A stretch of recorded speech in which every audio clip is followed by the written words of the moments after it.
This is Talking in Stations. It is a podcast about EVE Online. I, as always, am Artimus Albosa, a member of Noir. Joining me today, the band is back together. We have Ron USMC, a member of Test Alliance. Please ignore. Hey, what's up, guys? Also on the show, we have Silver Suspiria, a member of Federation Uprising. Football. And once again, we have a packed show full of fantastic guests going in roughly alphabetical order, I think. We have Fat Elvis Presley, a member of Local is Primary. Hello. You may also recognize that name better as Dirt and Glitter. Another member of a similar militia, that being the Amarr Militia, we have Flyinghotpocket, a member of Team Amarrica. What's up, guys? Welcome to the show. Let's actually forget the alphabetical order. Let's round out the Amarr Militia folk. We have here another member of Team Amarrica, another member of the Amarr Militia, Templar Dane. Yo.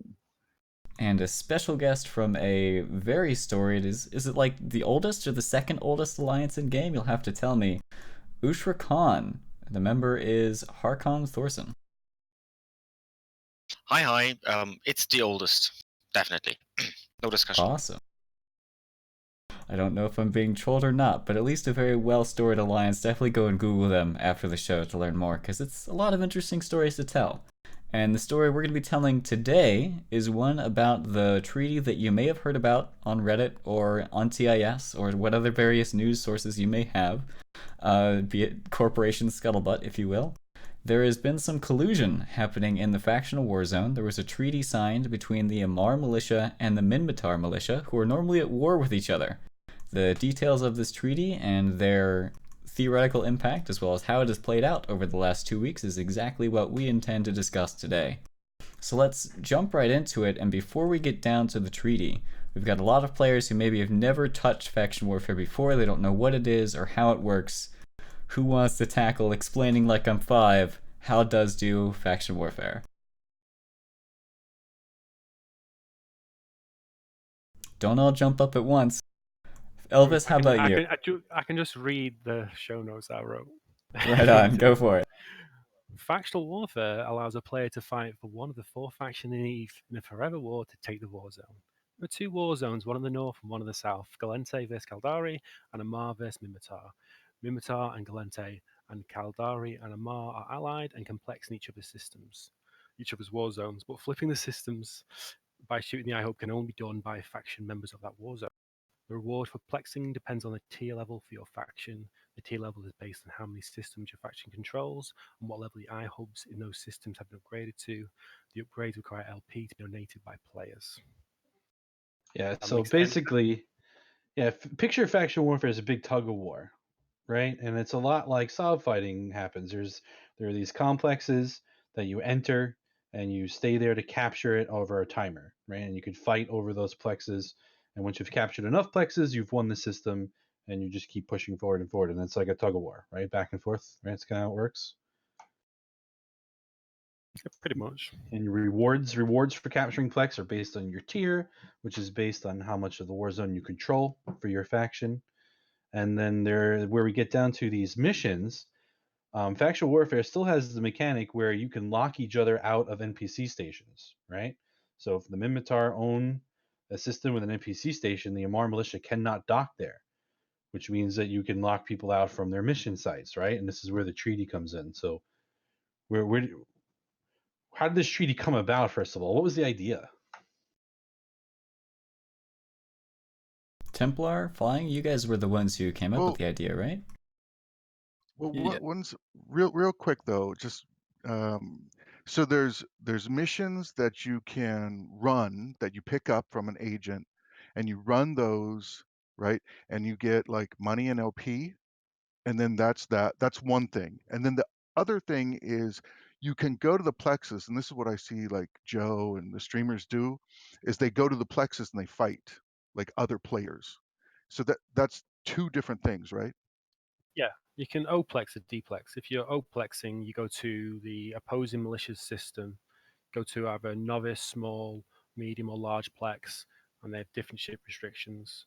And you go with your take the acceleration gate, you sit inside, kill the rat, and you take the timer down. And while you're there, obviously, everyone can see you in space, everyone can descan the plex, and you sort of like open invitation to come PvP. Now, some people are farmers, and when you go to the plex, they'll just swap off. Some people will be sat there waiting for you and have a 1v1, or sometimes it's a gang. People are cloaked inside of Asteros, or all sorts of shenanigans can happen. Well, yeah, and you get LP for capturing the plex too. Yeah. And what's Gotcha. really Okay. cool about plexes, Gron, is like I always like this about plexes. It sort of adds terrain to the map because there's tiers of plexes, right? There's a novice plex where only frigates up to faction frigates and pirate frigates, I believe, right, can get in. And then there's a small where you can get destroyers and that such in, and medium where it's cruisers and down, and then a large where any ship can get in. So I kind of liked how there was always this like terrain in the war zone. Yeah, and you're going to get into a fight, you don't have to worry about Sino, so no hot drops. And if you're in a smaller plex, only frigates or destroyers or cruisers or whatever size plex you're in can come into you, and there's time. If it's bait that comes into your plex, there's time. They have to jump in, they have to warp to the plex, they have to go inside the plex. It's probably the most fair PvP you can find in this game. Yeah, because it's dead space, right? So you can't light Sinos. Yeah. Can't warp to anybody. And you can't warp to anybody. So what's changes the meta a little bit from nullsec is that because you can't warp to anyone, and when you enter the plex, you always land within like 5k of this beacon. You see a lot of afterburner fights because everyone is fighting at 0 for the most part. Like hiding inside a plex is a little bit tricky.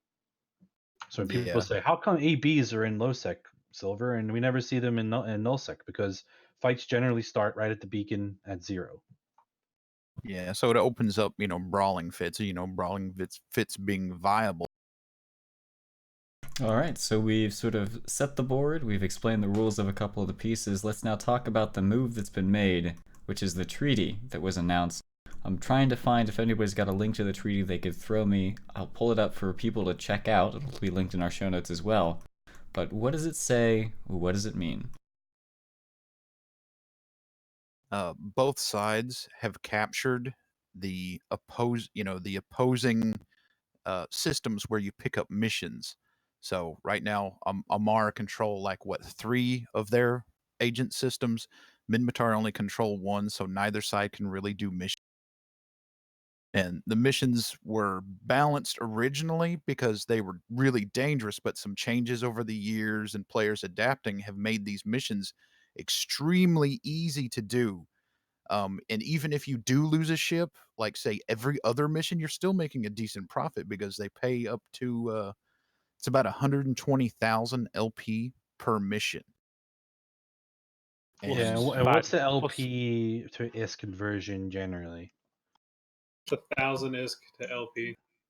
Right, so that's pretty big money, right? And you cash these LPs in at your faction LP store, so that's where we get slicers from. That's where we get firetails from. That's where we get faction mods, right? Yep. Yeah, and they're discounted compared to like the like regular high sec mission LP stores. So you can generally get like the ship hulls and stuff, things like that cheaper. So not only are you getting a ludicrous amount of LP, you're also getting a discount on those items. And what sort of gameplay did we see emerge as a result of this very lucrative opportunity presenting itself with faction warfare missions? Like, how did the players game this to the point where you guys had to say, whoa, whoa, whoa, whoa, whoa, we're gonna reach over like a hostile war zone line and make a deal? What happened? Well, it used to be incredibly easy to hunt mission runners. You could do it in any kind of combination of ships, but it was possible to catch these guys and kill them and basically stop them from coming into your system. So you could kind of like have some people scattered throughout a constellation. You're hunting these mission runners, you're getting some dank kills. But over time, some changes have happened, and it's basically made it impossible to catch these guys anymore. Yeah, How the so? only Is it like a new ship class or something? Yeah, go on, sir. So, the latest thing is the tier 3 destroyers with the incredibly fast warp. Tactical like destroyers. Hecate or Hecate, Svipple, those ships. Jackdaw. Yeah, those are the ships, the ones that are like not even an interceptor can catch them. So you're just kind of like, all right, I can't stop these guys anymore. So we have to lock them out. Yeah, the propulsion mode on the Confessor and Sveeple were when they were nerfed. They also hit the insta warp on those, but they never touched the Jackdaw and the Hecate. Yeah, Hecate in particular can get a sub 2-second warp with not much effort. Yeah, you don't even have to switch modes to get it to insta warp. The Jackdaw can do it. You just have to switch modes. Being in prop mode, yeah. Yeah, being in prop mode and then switching to any other mode, you'll instantly go into warp. It's pretty much like the micro warp drive cloak trick. In like the old days, right? So generally when you pick up these missions, the mission will send you into enemy territory. Generally, right? And you have to always, but it'll be like not always, whoever... but in general, right? You have to fly to the enemy war zone through many jumps sometimes. And in the old days, you'd have to do this in like some sort of cruiser or something that's slow and fat and can be hunted and caught. But now you're saying now we have these new weapons where they can insta warp around and get there very quickly. And if they're on the ball, most of these missions are gated with an Excel gate, right? So if they're scanning and they see you on the outside, they're gone before you even get through the Excel gate, right? The best ship to hunt them used to be an anti-bomber bomber, because you could actually activate the gate while cloaked if you were, skilled enough to get really close to the gate and activate. And now there's a huge beacon on the inside that decloaks anything that comes in. Back then that beacon wasn't that big. It was just a little tiny little thing. And I mean, you had to be, like probably a 25% chance you get decloaked when you went in. And all of the bombers had afterburners. If you fit a micro warp drive, you could catch that bomber, and all you had to do is throw a web on it, and the NPCs would kill them. But they also changed it to where the NPCs will shoot anyone that comes in after the second person in. They switch to that person exclusively, no matter standings. They ignore standings now. Yeah, that used to be another thing. If you participated in your chosen faction, like say I'm Minmatar and I like being Minmatar and I support Minmatar, if my standings were good with Minmatar, I could go into an Amarr mission and sit with the Minmatar rats, and they'll not shoot me. I can basically protect that. You can't do that anymore. And like with the Jackdaw, even if the changes were undone, the Jackdaw would murder any frigate that went in there to catch them. Yeah, and the other issue is these missions are not very complicated, right? We were talking before the show. Generally, there's one objective, right? Shoot this captain, destroy this gate, blow up these industrial ships, and you're out. Which generally takes, if properly done, no more than like 5-10 minutes max. So they're not even in there that long. No, 30 seconds. Back in my Galente days, I guess. But yeah, I guess if you have the right ship, yeah, you could just nuke them, right, and just keep running, and it's kind of dull, right? It doesn't generate PvP. These guys are racking up LP. Yeah, it is. The problem is that the people that actually do the plexing, that take the war zone, that get it up the tiers, that donate to the iHubs, their reward should be all the plexes they've taken. And what happens is once you've took the war zone and then you've got your militia up to tier 4 or tier 5 and you've donated all the LP, all of a sudden these mission runners come out of nowhere. They've not done any of the plexing, they're not actually active in the militia, they've just come for the missions. And they run and blitz, and these missions are very blitzable. You can run 15 missions, about 90 minutes, 2 hours. You can get like over 1 million LP, even more, especially with the Glamour X booster, which was just broken because you could decline until you got the perfect mission with no standings lost practically. I didn't even think of that. That's interesting. And once these people have run all these missions, all the LP that people have actually plexed, the sat on, becomes worthless. Because this, obviously just supply and demand, basic market Right, forces. so and then these what farmers... happens Sorry, and then what happens is normally we just go AFK. You go out, all the people that run the missions and stuff like that. I mean, the people who took the war zone are then forced to go and run missions to get all the LP, to get some worth out of it.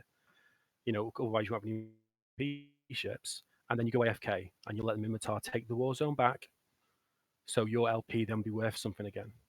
And that's not a good incentive for a forever war. That's What kind of swings in value did we see for this LP? Like, how much money would you be making from farming on the side that's losing versus winning? And, like, how did the market change over time? Well, sorry, Sam, go on. Amarr is a special case where when we are low tier, we're usually low tier for a long time because we're usually massively outnumbered, or well, we used to be massively outnumbered. And so, we would get tier 5 and we'd get some LP and then we'd sit on it for a year or two. And then, we'd get like 3,500 ISK or more per LP. Everyone else, like Galente probably has the best LP store, the ships and, everything's great and they're fed well. As it stands right now, if you had like 1 million LP, if you were to cash out right now, because Amarr have been like T5 and stuff like that, if you just wanted to cash out quickly for the buy price and jitter, you get about half that. You get 500. You get 500 million for your 1 million LP. Normally, like you want to cash out, at least 1,000 per LP, so it'd be 1 million LP with a billion ISK. But the thing is, you're encouraged not to carry on fighting. You're encouraged to let the war zone completely slip away to get a massive swing back again, because that LP can go from being worth 500 million to being worth 3 billion. That's the difference. So there's no encouragement, and that's mainly because of missions and the amount of LP generated from missions. Because if you took an entire system, how much LP in a system, Temp? Like 1 million or something like that? Yeah, it's about 1 million. It's about 1 million, right? So right if you now, plexed all the plexes, it would be 1 million LP. Exactly right. So right now, I have got 80 million LP. Yeah. So that means that I would have took 80 systems on my own and plexed every single plex, which is just ridiculous. Do you know what I mean? And it's not that, if all of a sudden we stop people running missions, we're going to be able to make absolute fortune out of our LP, because the market forces will decide like how much LP is really worth based on how good the stuff is. And also, it's not like we've got a complete control over it, because you can get this all this stuff from other missions, level 5s and high set missions and stuff like that. And this mission running, factional warfare missions, decreases the LP throughout the rest of the game completely. Do you know what I mean? Because it's so good and so broken, and I just think it needs to be changed. Harkon, how does that work from the Minmatar side? So we've heard from the Amarr. It sounds like they had their LP value skyrocket because Minmatar had the Warzone for a while. Now it's tanking because Minmatar or the Amarr has the Warzone. How's it working for the Minmatar side? Is it the same? Well, I've not talked a lot because clearly those 3 guys here from the Amarr Militia are the experts on the whole farming missions and whatnot and all the values. I'm not a mission runner. I've never really been one. I've only seen the effects it has on the Warzone as a whole. All those swings, the yearly swings basically. And the effects is that sooner or later there's a swing and there's little you can do about it. It comes and it goes like like the tide.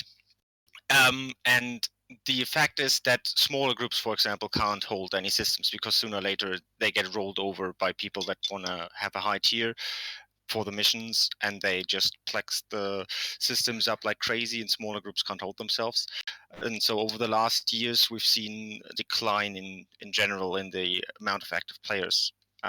Again, I'm sorry if I can't say much to the missions themselves because I'm not running them. I'm not interested in that part of faction warfare, and I don't think it should be part of faction warfare. This is why, or one of the main reasons why I took part in this whole thing.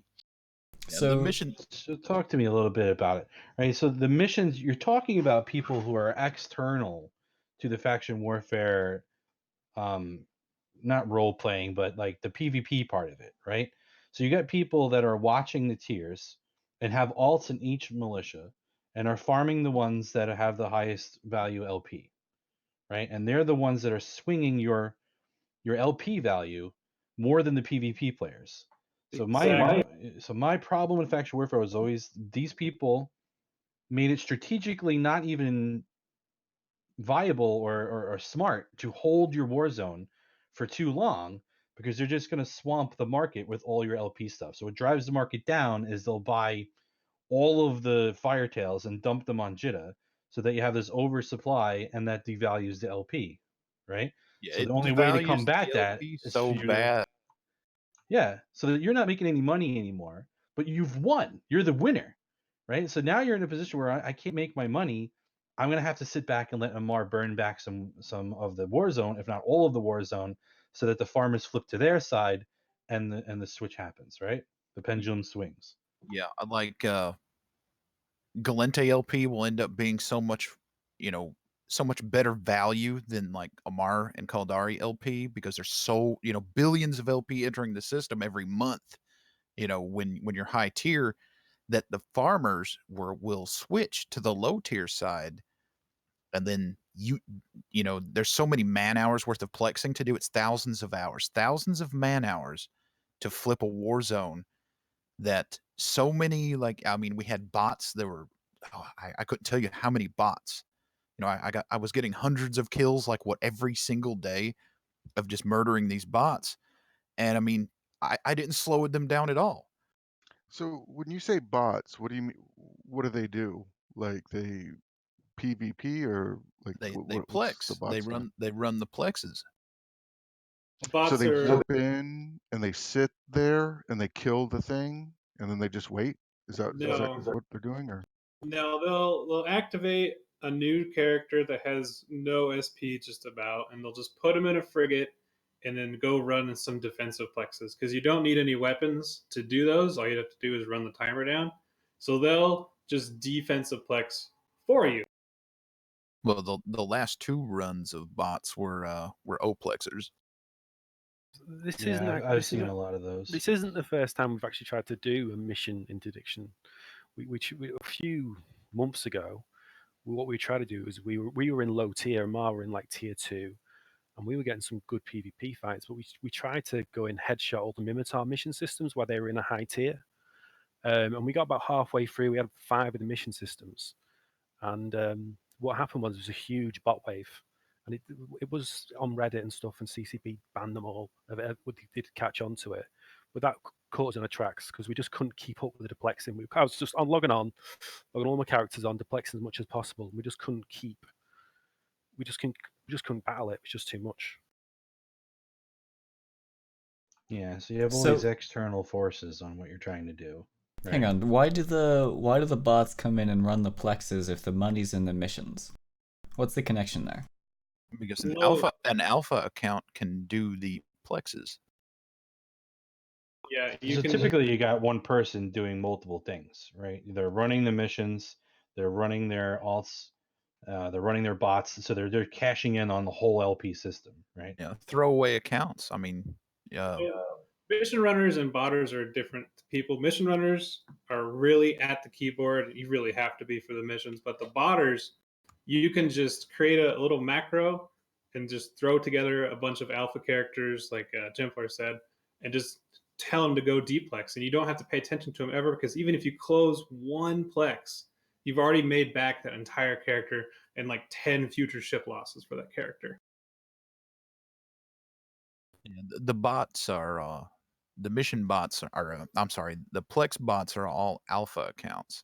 So you've got one dude with like 40 alpha accounts. I don't know how they set it up, but it's generally the same dude because I've made them rage quit a few times, and 40 bots just all log off at the same time. Yeah, but it's got a compounding effect, right? You got the people that are cashing in. Because I don't know if we made that clear, but the higher the tier you are, the more LP you get paid per mission and per plex, Well, right? So go ahead. about 2012 or maybe even before that, where things swing back and forth, people started making a bomber mission alt and putting it in the opposing militia, right? So they could farm, year round. And then eventually people started, thinking, hey, why be in militia when I can just have 2 bombers, one on each side, and my main will be a pirate. Not gonna lie, I more had tunes in targets. both militia. That's very common. So, Yeah, I now gamed faction it. warfare is a ghost town pretty much, and we don't have enough real players to make a difference when bots and farmers show up and start plexing the wars. Yeah, I can see that. Let's shift focus back to this treaty real quick and talk about exactly what it aimed to do and why you guys chose to do it. So what we've heard so far is that the goal is to stop people from farming these missions is hard. It's because it's terrible for faction warfare as a whole. People just stop participating in faction warfare. Those who are left feel like they can't make a difference in what is their ultimate goal. Also, less PvP because these ships can't be tackled. So that's the goal and sort of why you want it. How does this treaty accomplish that goal? It will stop billions of LP from entering the system, from the missions every month. And we're hoping that both sides' LP prices will inch up to a point where, you can't do missions. Why not try faction warfare? It looks like it's worth it now. It's just a carrot. You Right. mean So running the flex? how are you stopping players from running the missions? We've captured the systems to where you can't dock. Like Amarr can't dock in Arzad right now to grab a mission because Minmatar control it, and it's the same for the majority of the other systems. It's Stockman. Just saying. Arzad. Okay, so in order That's to some accept lore the missions and run them, you have to dock in the station, but if your hostile faction owns that system, they can't dock in that station, therefore they can't accept the mission, earn the ISK, etc. That's how it works? Yep. Awesome. And to be fair, we haven't captured all systems yet. But I haven't seen a mission runner today. Yep, fair. So it's working. So you're not having like people. I was curious if you were to see some people trying to like. I don't know. There's really no way around it, I assume, right? Have you seen anybody trying to get around it? I know that there are some high sec stations, right? There's a Yeah, few there is that you a can't do anything way. without. There is a way, but we keeping that We won't quiet. talk about that. Okay. Yeah, But we have seen a long-time mission runner for about 5 years. The last 5 years, this guy has only ever done missions, ever in his entire history of existence. And what was it? Yesterday, we finally saw him join the militia with his bomber characters. And he was in a curse and a couple other recons. He was trying to plex the systems so he could get back to his missioning, right? Yeah, he's trying to plex for Minmatar and Oh, flip okay. those So, systems. all right. Yeah, I see it. So we've I already appreciate his enthusiasm. Yeah. Jesus. So you now gotta you love got. he's embracing the meta of using combat recons that you Yeah. can't see on D-scan. Love it. But I like it how they have to like now fight if they want the mission station back open. Well, get in that plex, boy. Right? Is this an outlier situation, or are more people sort of coming in to fight? What about the pirates who sort of had their alts do this to make money, but they weren't part of faction warfare as a main full-time job, so to speak? Are they coming in to fight to protect the risk? Oh, yeah. Yeah. Tell us about Okay, that. so- How's that going down? Well, we weaponized our autism, and they don't have the patience that we've been doing this for so long. We have the patience to sit in the system for 36 hours nonstop to flip a system. They don't. But yes, the local pirates have taken an interest in this, and we've seen a lot of new characters join the militia, which is their alts essentially, and their alts are trying to maintain the mission systems with their pirate characters supporting them because they want to keep the gravy train rolling.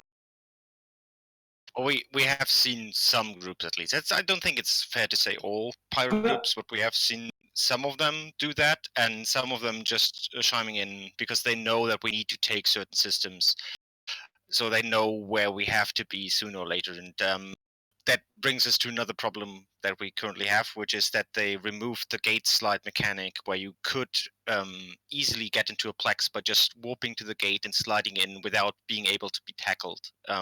Now that they removed that, ever since they banned the warp core steps, pirates are sitting on those gates and tackling people outside with their blinked up interceptors, and then they bring in their kitey stuff and kill people in droves. That's a really big deal, that as well, because like back in the day, Like we'd be fighting with, we'd be fighting over every single plex. So if we were pushing a system and the Minmatar were contesting it, we'd have comps ready for every single. So we'd have like a novice comp, a small comp, and a medium comp. And if we were going into a medium plex, we'd be taking, I don't know, Guardians and Vigilance and Munins and whatever. Do you know what I mean? All be blingy stuff, and we'd be going to the plex. And we know when we go to that medium gate, we'd be able to slide in. So if the pirates want to fight us, they have to bring stuff for the medium plex and fight us inside the plex, unless they bait us on the outside and we take it and we fight on the outside. But the problem is now is they can interdict actual factional warfare activities and outship us. So if they want to warp a super to the outside of a medium plex, once they've tackled our Guardians or half our fleet, there's absolutely nothing we can do about that. Do you know what I mean? Which is not, it's not great factional warfare, and it's. I just wish that they thought about that when they made the change. Yeah, it may have Right, been so an unintended sliding. feature, but it was Yeah. probably the best thing about the plexes. Let's explain sliding. Right. So typically, when you want to warp to a plex, small, medium, or novice, right? You warp at 10, and as you come out of warp, you can spam activate on the Excel gate, and you're already sort of at warp speed, right? So you just slide right into warp through the Excel gate, invulnerable. Ye- But when they took out the warp core stab thing, now they added a check right at the outside of the gate. The gate now has to check, do you have a warp core stab? And that added a tick to it, so you can no longer do that insta warp into the Plex thing, right? So now these I guys are just catching you as you're trying to get in and like annihilating you. Ron loves this. I'm just Right, gonna Ron? say one thing, and this is about the lamest Eve player that I've ever known, and that's that guy that camps the faction warfare in a super. And I don't want to go on about it because I'm trying to have a nice night tonight. Pine All right, Costello. I don't want to get myself upset, It's a good guy. I but like him. that is absolutely the most risk averse garbage thing I've ever heard of in this game. So that I said my piece, but okay. Ugh. All right. So let's get our focus back on the faction warfare. We've got that this is how, or the pirates are trying to push back, but you guys seem to have had a modicum of success. Are you seeing when this faction warfare treaty first came out? Let's start there. There were a bunch of signatures on it, and from the outside looking in, it seemed to be rather unanimous. You had people from the Amarr side of the war zone, big names that we recognize, right? You had the Amarrica, you had Dirt and Glitter, Localist Primary, etc., groups like that. And then you also had on the other side Ushra'Khan, the Minmatar folks that named people would recognize. But are those all of the names that people should care about when you actually dig down into who flips the war zone and how? Or are there groups who are part of faction warfare and are able to sustain holding on to these mission hubs to keep their farming going outside of pirates? All of the long-term entities have, signed and they're on board. The role players, they understand and they're just kind of sitting back. They won't sign, but they're just letting it be because they understand that it's an improvement over what we have.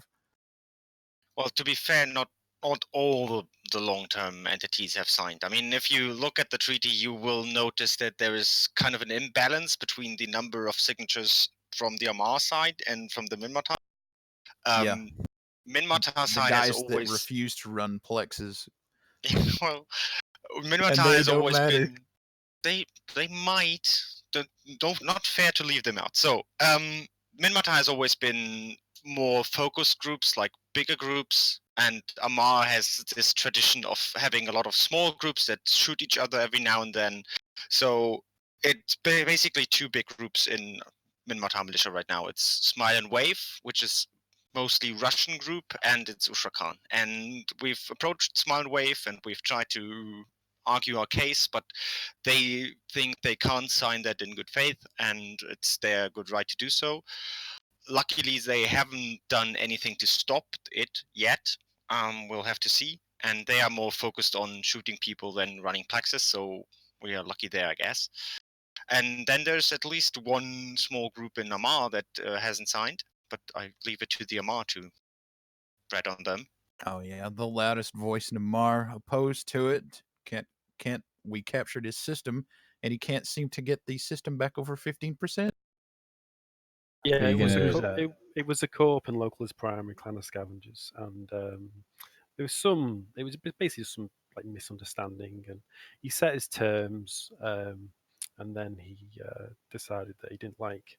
We met his terms. He said basically, if you take if they give up Lorm, he'll give up Arzad, and then we took Lorm without a fight, and then he wouldn't give up Arzad. So we ended up getting kicked from Alliance. Yeah. After Loam, he said Dow. You have to capture Dow, and we captured Dow, and he still went. He would give up Starkman, by the way, it's Starkman. Hours ad. Can you explain that joke? It's not a joke. Well, it kind of is, but so the system of RZ is named after an Amarrian guy, but originally it was the place where the Starkmania tribe from the Minmatar lived, was their home. And long story short, we don't know what exactly was named before the Amarr came and took it over and then glassed the whole planet, but now they call it RZ, and we, as in remembrance of the Starkmania tribe, call it Starkman. And we can flip it anytime we want, so we call it Hours ad. We'll see about that when the new year comes around, I guess. All right, so let me just see if I have the TLDR. Yeah, so basically, because I don't faction warfare or anything. So basically, the two faction warfare groups, the opposing groups, which you guys represent, said, hey, these random people, botters and whatever, lame people or whatever, are blitzing and running these missions so much. Non-participants. Right, non-participants in the actual war, but they log in and then they do their missions and they dilute the LP stores with the stuff that you guys have hard earned. And to shut that down, right, what you guys did is say, hey, you can capture my mission running center and we capture your mission running center, and then that'll shut them down. Is that kind of the TLDR? Yeah. So how And you have is... to, Go ahead. just one more note, you have to take into account that those mission running hubs have been home systems for many groups for a long time. For example, Lolm and Dal are storied systems. We've fought over the systems over and over again. So giving up those systems does actually mean something to the militia groups that give them up. Yeah, it's a big deal. I guess they have a bunch of stuff in there, right? And they had to move all that or leave it or whatever because now they can't dock, right? Citadels, it's a non-issue now. It's just the blood No. that was spilt, right? Like I remember when I was in faction warfare, we fight over systems like OICX and EHA, and like to purposely give that up, even if it was a good cause, is a little bit of a sacrifice, right? It's like Ron if Legacy decided to give up UALX over some treaty. It'd be like that. Like that was a defining moment for Legacy in the recent years. Dude, see, I'm trying to have a good night tonight, right? And you keep bringing up these issues. I got you, man. The thing is that the significance of us, like, it used to be like SOV.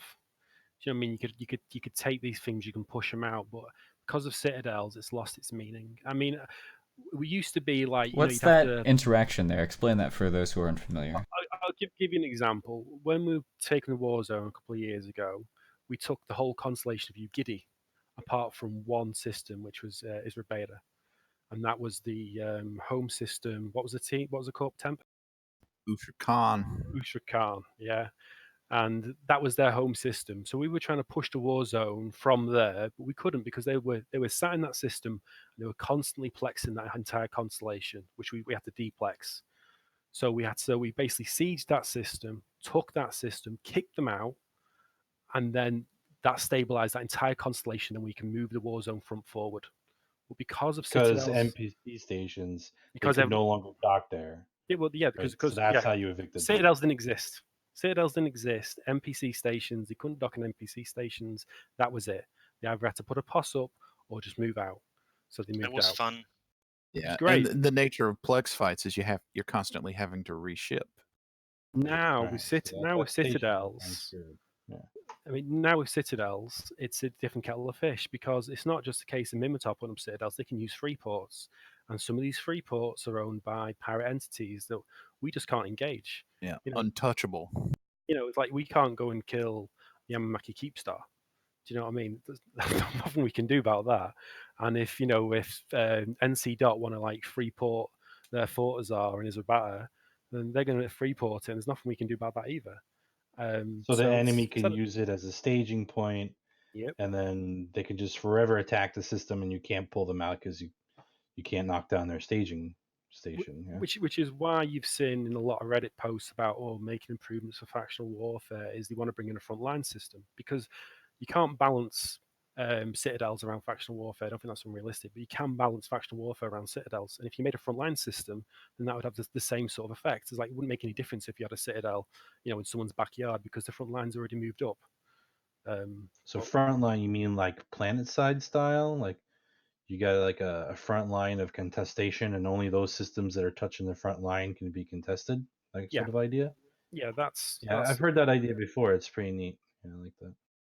Yeah, I mean that would solve the citadel issue, but we'll see. It would also solve the botting issue taking place in like back end systems where no one goes, and you'll have one guy with 2 accounts and on both sides, and he'll just plex and deplex and plex and deplex, and that'll get rid of that dilution of your LP. Because there's only a subset of your systems now that are relevant to the war, not all of them, right? Yeah, and also it would make the more interesting dynamic as well, because some parts of the war zone you can be spread out over a wide front, and then other times it's going to be like you're literally trying to get through like that one system to break into a constellation, and that would be really interesting. But we'll see. I don't know if anything's actually going to happen in regards to like a rebalanced factional warfare, but we're trying to put a spotlight on factional warfare. We're using the mechanics that are available to us, and that's all we can really do. Also, So, just on that note, go ahead. we're trying this, and the others said they tried it before, but it wasn't an effort that was made between the two militias. But now we're doing this, and at least I, for my part, am doing this because I see that faction warfare is gonna die soon if we don't do anything. And even if it only brings the attention, and obviously us being here proves that it has brought attention to faction warfare, then there's still some hope that CCP will do something about it. Because if they don't, then faction warfare is going to be dead in maybe a year. At least the Minmatar and Amarr faction warfare zone. So that's where my question is, right? So, because I always hear a lot about faction warfare in the sense it's broken and this and that, but like if you think about like being able to turn dials, right, or change numbers in a database kind of thing, what like are sort of like the quote demands, right, of the blockade, right? So not introducing like a huge big thing, but like what kind of minor changes are you suggesting? Like the one I like that you guys just talked about, the lattice system, LATTICE, the lattice system that PlanetSide did. It's fantastic. So I really like that's a neat idea, but that's kind of new mechanics, right? So are you thinking like only people that have done plexes get X amount of missions or something like that? Or like what are you guys specifically recommending to fix? No So, missions. No, if you so want to change the war zone, just get rid of missions or nerf them. So I mean, it's something that people can do, but it's not something that's blitzable. Just get rid of missions, and then once that LPs, it's going to force people, if they want LP, to get into plexes, to get in systems, to get in space, to be engageable. Sorry, Pocket, go on. that's exactly it.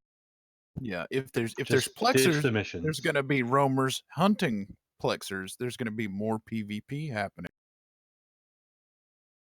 And again, I mean, that is one issue with the whole faction warfare system. But every little change at least keeps the hope alive that one fine day we're going to get something bigger. I mean, the missions could be fixed, but the easy fix right now that CCP could do, like we were asked, what's something they could just change some numbers on? Yeah, just change the number of faction warfare agents to 0. That's quick and easy. Okay, well, no, that is actually easy. So basically, just get rid of missions. They they serve no purpose, or the purpose that they're serving right now is just to feed people who Yeah, if farm they're them, made right? harder, people will game it. They'll figure something out. People aren't stupid. They'll figure out a way to farm them still. If they nerf them, they'll still be worth it. They'll still be better than the plexes. I mean, And we were like what 3 or 4, I think. They only had 3 or 4 places to pick up missions, and we were tier 3, and people were still doing missions. It wasn't until after Arzad.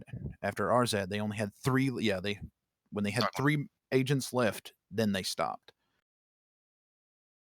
So, but just, I mean, I don't know if that was made clear here, but the problem is not necessarily just that those missions exist, but that they are also linked to the tier system, which gives a reward depending on which tier you are in. You get more LP or less LP. If you're in T1, you get a negative modification, and the higher you get, the more LP you get. Yeah, That almost means nobody will run plexes if you're tier 1. all missions in that regard. But if you are going up to tier 5, then the LP bonus is 225%. Does so that's this big money, and come the farmers. Does this also impact the LP you get for running the plexes? So, like, if your faction is losing in the plex war, let alone like the missions themselves or the tier system, but if you're losing the plex war and you're at a low tier, are you like just screwed? You're gonna have to grind it out and make 0 ISK doing it? Yeah, the tiers increase the amount of LP you get for plexes too. Or decreases it, yeah. Also, as well, because they do decrease these missions, just ruin the LP value. It's really bad for like new players, because if a new player comes in, factional warfare is really, really low barrier of entry. You can get in any sort of frigate with some basic T1 blasters and go and run a novice plex.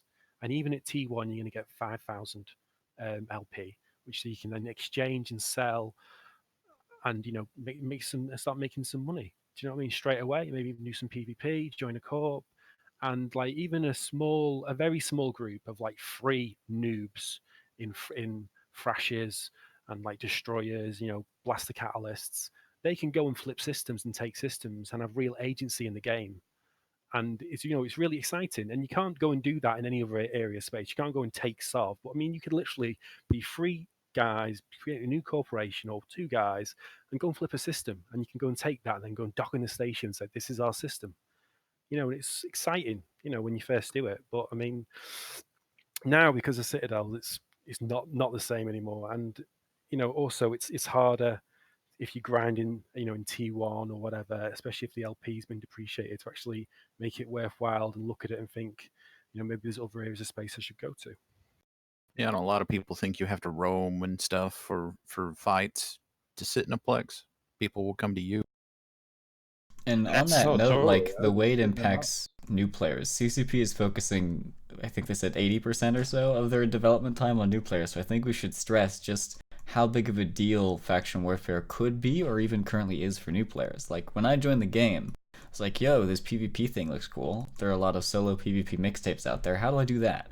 And unanimously, the suggestion was buy 100 rifters, fit them up, go to faction warfare, and fight. Because faction warfare, you could choose your fights, and the players who were there were willing to teach you. Like at the beginning of the show, somebody said, "Hey, I just came in from spending a couple hours talking to this new bro who I killed, explaining to him how I killed him and how he could do better." Like that is what faction warfare is great at. That is sort of the engagement that CCP wants new players to have, and that's what faction warfare could provide. But these current mechanics are making that difficult, so to speak.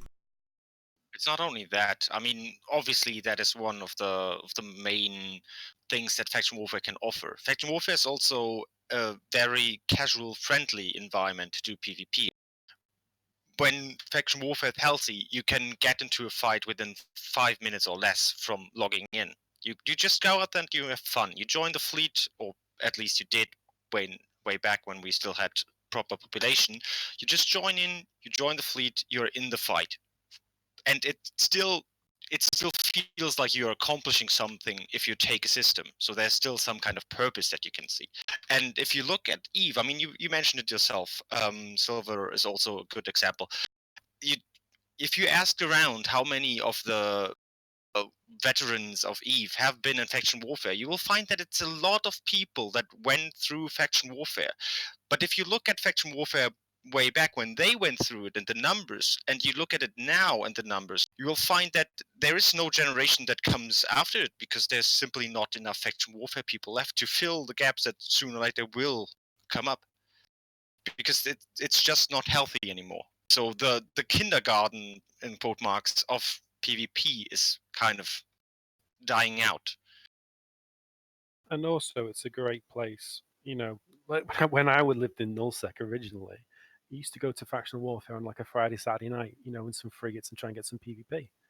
So it's good. It's good for all areas of the game. Everyone likes to sort of like day trip into factional warfare space and do some small gang PvP. But I mean, if that's ecosystem's just not there, it's just bad for the game in general. It stopped being like a way of a way of life and starting being Farmville. So yeah, I want to talk about something real quick. All right, go for it.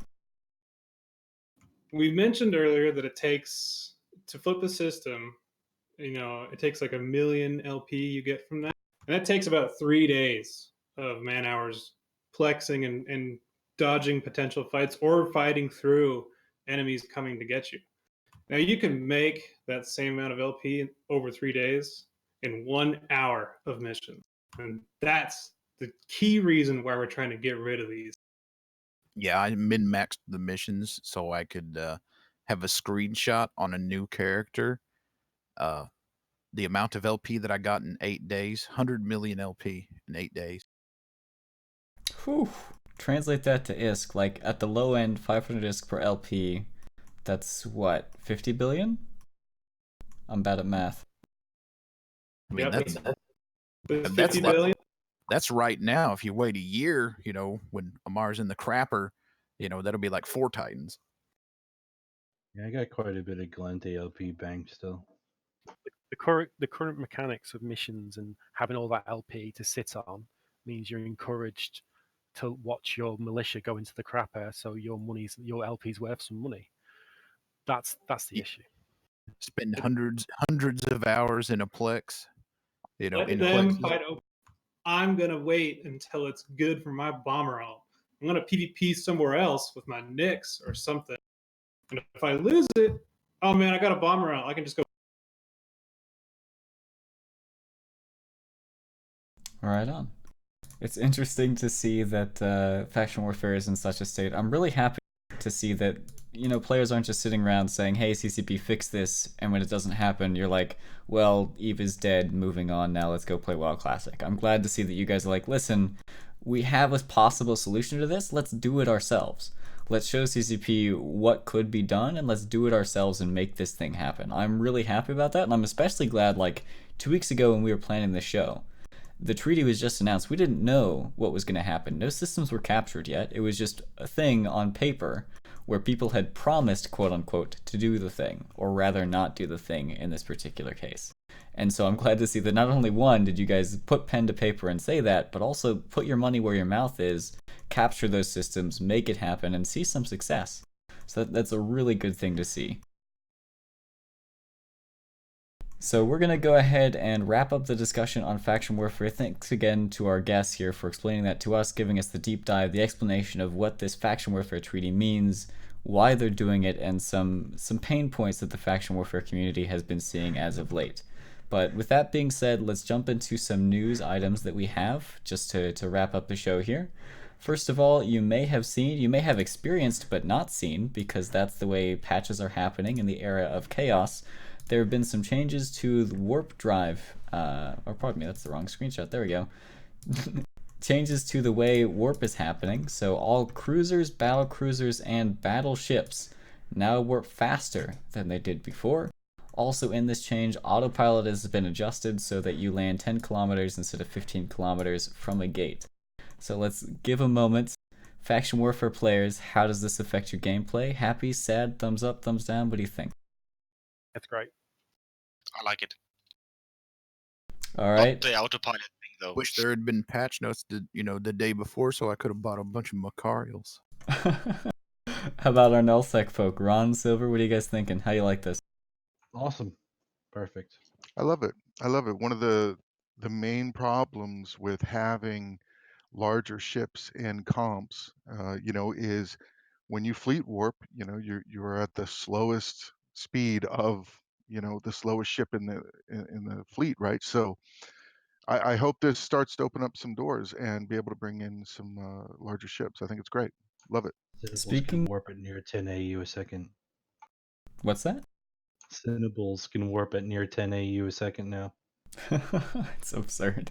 All right, Yeah, so I can get a Nully T3C to 11.98 AU. It's pretty baller. No guns, but it's pretty quick. I'll spring for some ascendancies. That's what. That's it. yeah. Yeah, spring for some of those. Holy cow, incursion runners. Those guys use ascendancy sets all the time, especially the VG runners. They have got to be super happy with these changes. But I tell you what, there has been one group of players who are not happy about these changes, which surprised me. And it actually, it happened Why today. did that surprise you? Well, it surprised me of who was not happy about it. You're talking about big ships and barriers of entry to them in the PvP meta, and another barrier of entry to these larger ships are bombers. And I was reached out to by Bombers Bar, and they're talking like, hey, by the way, this change actually hurts the way we do bombing runs. Like the super big bombing runs, I've got a video up on the stream for you guys, where basically you have 4 wings of bombers coming in, and as a hostile fleet comes out of warp, all the bombers launch their bombs at once, 4 separate groups of them, so that you can, or pardon me, up to 6 sets of groups, so that you can completely wipe a fleet. Even battleships with their massive HP bonuses, there's enough bombs to kill them at once. But this really depends on the warp speed of the ships you're targeting and the bombers' warp speed themselves.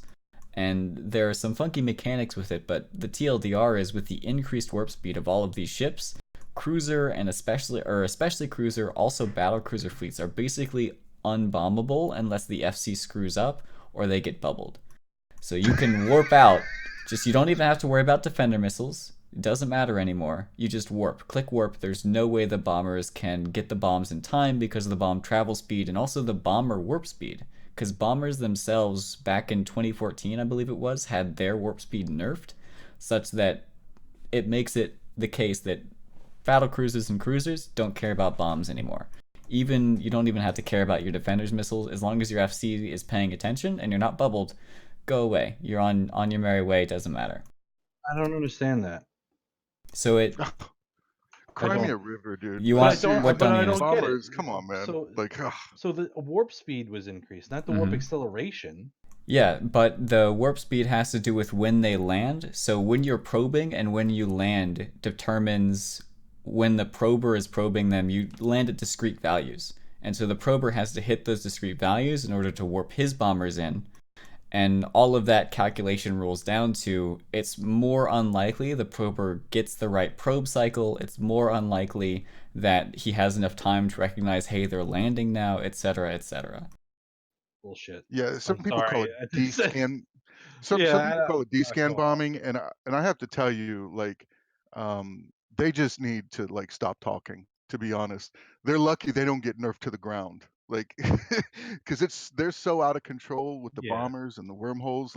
They just need to be the quietest person in the room so no one notices. That's what they need to do. To that point, Ron, I anticipated you bringing up the Stuka fleets and the Gokus and things like that. And the recommendation that was made by these bomber folks to say, hey, give us a chance to hit these fleets, is to increase the warp speed on bombers back in line with other T2 frigates. Basically remove the nerf that happened years ago to bring them more in line.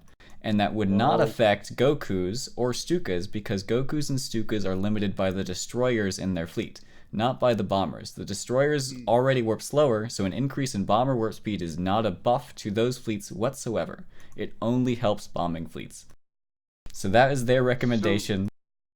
How about this? How about if bombers can't take wormholes? There you go. How about that? Yeah. They just can't take them, right? There's a wormhole, bomber, no go.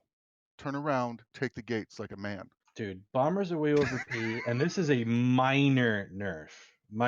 Because you can still blast an entire cruiser fleet after it's landed, Show me on the doll where the bad bomber touched your rorqual.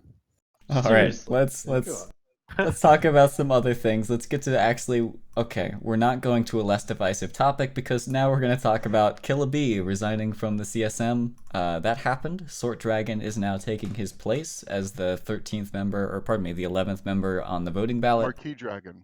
Marquee Dragon. Did I get that wrong? Thank you. Yep. What? No. Wait, what? Let's Wait, check the what? devlog.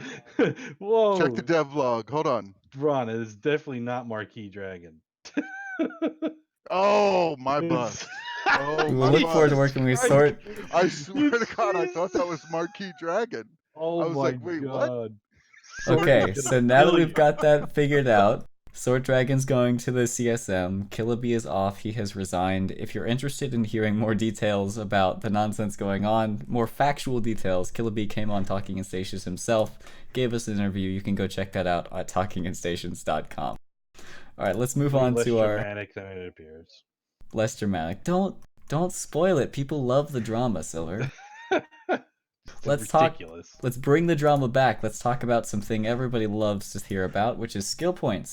Everybody will be happy to know that not only is the let me see if I can highlight it right here. The skills for kills is still going on right now, and also there's a new login bonus event happening. So over the next 8 days, if you log in for 7 of them, each day you will earn bonus skill point rewards.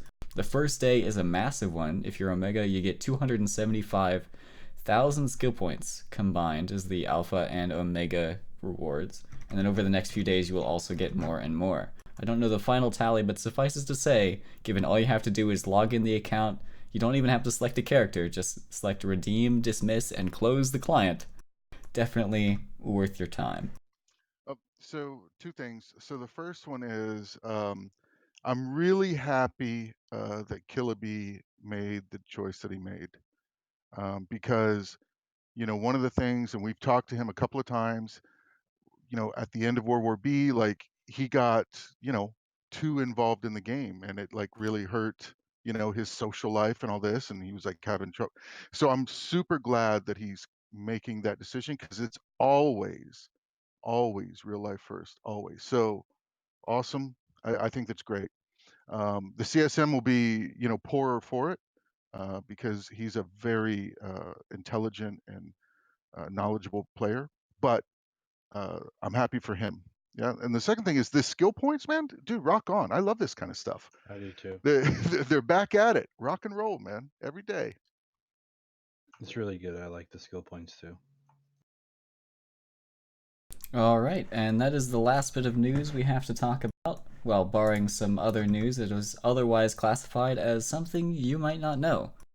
And my something you might not know, I'll go ahead and roll it up first in alphabetical order, is that Talking in Stations is interested in enabling groups to broadcast their meetings, State of the Alliances, declarations of war, their peace treaties, so on and so forth. We strive to be New Eden's neutral observer of EVE Online, right? Help the players who aren't insiders get an inside view. So if you are the leader of an alliance, a coalition, what have you, you have a peace treaty, a declarations of war, a state of the alliance you would like to broadcast, let us know. We'd like to enable our audience to get an inside view, be a fly on the wall in that meeting, if you will.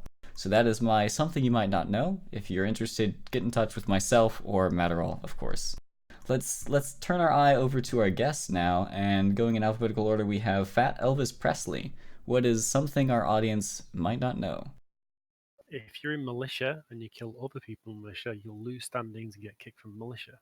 However, you are blue to your allied militia. So if you're Caldari, it's Minmatar, and if you're Caldari, it's Amarr, and if you're Galente, it's Minmatar. You can kill your allies. So you'll appear blue, so you can go to their war zone, you'll look blue, they look blue, you look blue, and you can kill them with no minus standing to your own faction, so you won't get kicked from factional warfare, which is great to hunt mission runners. I never did that. I feel like there's some sarcasm there, but we're gonna move on. Flyinghotpocket, what you got? The largest battle to ever take place in faction warfare took place in the Amarr Militia war zone. It was over a 3-week period back in 2014. Took place on the system of Hawala, and that was where over 9,000 ships were destroyed in a 3-week period. And that was facilitated by these gate sliding mechanics. Pirates could try to come into the Plex. Well, actually, they couldn't because they were sitting there with their gank gang, and we could just breeze past them and get in the Plex and just destroy each other's militias. Miss those days.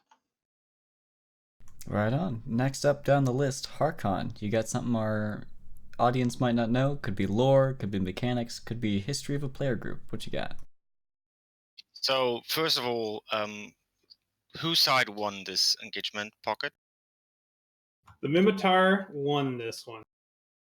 That's what. On a more serious note, I don't know if it's something that people don't know, but it might be something that people have forgotten, and that's something that I hit on earlier.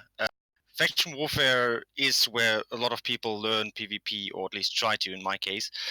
So it is what a lot of people have done in their past and what made them who they are now. And that is something that they might have forgotten. And so faction warfare doesn't get the reputation that it, in my opinion, deserves. Right on. Templar, on to you. Building on what Harkon said, Harkon, did you know that Minmatar failed to capture RZ, so the Amarr had to roll Minmatar alts to flip it for them? First of all, it is Starkman, and second, we made you do it for us. I love you guys. Yeah, because we want to honor the treaty and we want this to happen. Okay. I feel like I'm at a Game of Thrones meeting or something. I have no idea what none of these names mean. Like, all right, Silver, you get some things our audience might not know. Sure. Something you may not know is that when you win a big war, there comes spoils of war, and you get to upgrade your space. So FedUp has upgraded its space big time, and I'm kind of nerd boying over the fact that BTAC R has the FedUp flag flying over it, which is pretty cool. And we have a keep star now. So guys, win wars.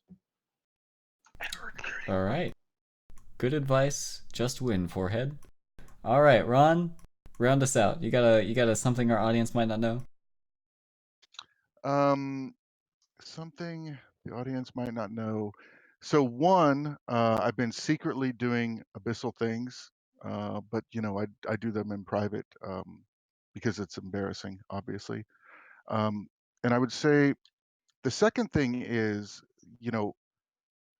why don't you guys say like how these new players can get into faction warfare? Like you guys have talked about getting into it, but like you haven't posted any links.